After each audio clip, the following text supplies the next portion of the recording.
Nah, memang sampai saat ini tetap menjadi trending ya, yaitu ketika statement Rocky Gerung yang menyebut Presiden Joko Widodo dengan kata-kata kasar yang tidak pantas. Nah, di sini bahkan juga ada pertanyaan ya, yaitu bahkan ditanggapi oleh Monica, sepi lenyap ditelan isu bajingan tolol. Nah, apakah ini adalah bentuk dari pengalihan isu ketika Rocky Gerung dengan terang benderang, dengan berani, yaitu mengatakan Presiden Joko Widodo seperti itu? Apakah ini bentuk dari pengalihan isu? Dimana juga saat ini korupsi BTS yang mencapai 8 triliun juga ya mulai lenyap. Ya karena memang Rocky Gerung ketika mengatakan hal tersebut viral, dan sampai saat ini semua membahas tentang Rocky Gerung, dan Rocky Gerung. Nah, bagaimana dengan ungkapan Mahfud MD yang dulu menyebut 349 triliun? Itu juga saat ini ya mulai tenggelam ya. Dan bahkan juga kasus Johnny G. Plate, itu 8 triliun itu dikemanain? Siapa saja yang menerima? Nah, di sini ada pertanyaan yang sangat serius. Apakah Rocky Gerung yaitu untuk mengalihkan isu-isu ini? Ya dimana Anda tahu sendirilah, ketika kata-kata Rocky Gerung yang menyebut Presiden Joko Widodo yang macam-macam, itu pertama relawan Jokowi yang tidak terima, dan bahkan pendukung-pendukung Presiden Joko Widodo yang lain, dan bahkan bergejolak di seluruh elemen masyarakat, yaitu melaporkan Rocky Gerung. Tetapi ada yang cuma diam saja, ya tidak membela si A, tidak membela si B, dan bahkan juga ada yang membela Rocky Gerung karena itu adalah bentuk dari demokrasi dan lain sebagainya. Nah, kira-kira Rocky Gerung itu memang untuk mengalihkan isu tersebut atau bagaimana? Kalau dari sini, komentar-komentar dari sini ya semuanya memang mendukung dari Rocky Gerung ya. Di sini buka lagi nanti kalau ganti rezim. Wait and see, terbaru 20 laporan kepolisian terkait Rocky Gerung. Di sini bahkan juga sambil menyertakan screenshot sebuah artikel dari Demokrasi Media. Rocky Gerung, Mahfud MD dilema bongkar 300 triliun tapi takut Presiden Joko Widodo kena. Mana tindak lanjutnya? Rakyat sudah cerdas, jaga NKRI, jangan mau jual dengan harga mati. Omdo, itulah Indonesia. Insya Allah ganti rezim dibuka semua. Ya pasti akan ganti rezim kok. Ya tetapi kayaknya sih Ganjar Pranowo ya. Nah, saya penasaran ya, kira-kira kasus-kasus yang kemarin itu seperti apa? Di sini ada berita dari CNBC Indonesia, Mahfud buka suara lagi, transaksi 349 triliun belum usai. Ya memang, kasus tersebut sampai saat ini masih ditangani oleh kejaksaan karena memang ya gejolak perpolitikan kan naik turun ya. Apalagi saat ini juga semua terfokus kepada Rocky Gerung ya. Akhirnya menganggap berita tersebut atau berita Pak Mahfud MD tentang 349 triliun itu seolah-olah lenyap, tidak ada yang memberitakan. Padahal juga masih ada pemberitaan karena pikiran kita atau mata kita saat ini tertuju kepada hal-hal yang viral di media sosial. Padahal juga masih diungkap lah. Juga BTS, kasus-kasus BTS juga tetap berjalan di persidangan dan sebagainya. Tetapi kita saja yang menganggap merasa dialihkan oleh Rocky Gerung yang kemarin menyebut Presiden Joko Widodo yang tidak seharusnya disebut demikian lah.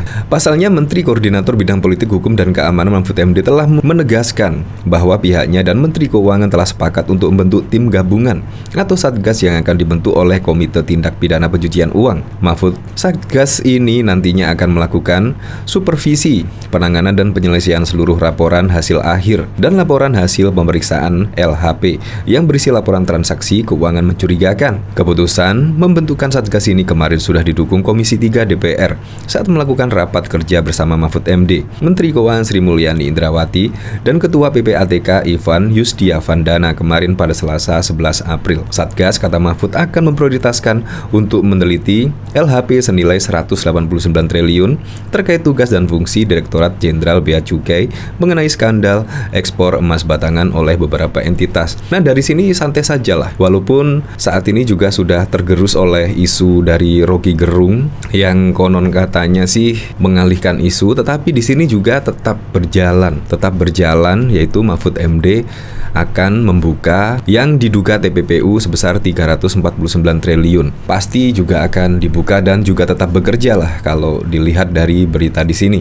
Nah, di sini juga ada berita yaitu Johnny G. Plate bakal dikonfirmasi soal percakapan pemerintah keep silent proyek BTS Bakti Kominfo. Jadi walaupun saat ini semua masyarakat, semua berita memberitakan tentang ya kurang lebih hal yang sama tentang Rocky Gerung dan lain sebagainya, tetapi di sini juga tetap berjalan lah, yaitu kasus-kasus BTS tetap berjalan, dan juga bahkan dugaan TPPU pada waktu lalu ketika Pak Mahfud MD mengungkapkan ada 349 triliun yang diduga tindak pidana pencucian uang juga tetap berjalan sampai saat ini. Jadi walaupun dinamika perpolitikan Indonesia saat ini mensorot Rocky Gerung, tetapi semua kasus-kasus di sini juga berjalan dengan semestinya, tidak ngaruh lah. Yaitu di sini mantan Menteri Komunikasi dan Informatika Johnny G. Plate akan kembali disidang terkait perkara dugaan korupsi pengadaan tower BTS pada 8 Agustus. Dirinya akan menjalani sidang bersama dua terdakwa lain, yakni ex-direktur utama Bakti Kominfo Anang Ahmad Latif dan tenaga ahli Hudef UI Johan Suryanto, Selasa 8 Agustus 2023, sampai dengan selesai pemeriksaan saksi Ruang Purwoto Ganda Subrata. Dikutip dari laman Sistem Informasi Penelusuran Perkara SIPP Pengadilan Negeri Jakarta Pusat pada Minggu 6 Agustus. Di sini pada persidangan nanti Jaksa Penuntut Umum JPU akan kembali menghadirkan saksi-saksi yang telah dihadirkan sebelumnya sebagaimana yang diperintahkan Majelis Hakim. Saksi-saksi tersebut ialah Ketua Pokja Kadif Pengadaan dan Sistem Informasi Direktorat Sumber Daya Administrasi Bakti Gumala Warman, Wakil Ketua Pokja Kadif Hukum Bakti Darjen Aldiano, anggota Pokja Seni Dri Damayati, tenaga ahli radio PT Paradita Infra Nusantara, dan lain sebagainya. Ya, tetapi di sini juga masih berjalan lah. Jadi menurut saya kalau ada yang meragukan yaitu isu tersebut sini sepi dan lenyap, menurut saya tidak berdasar ya.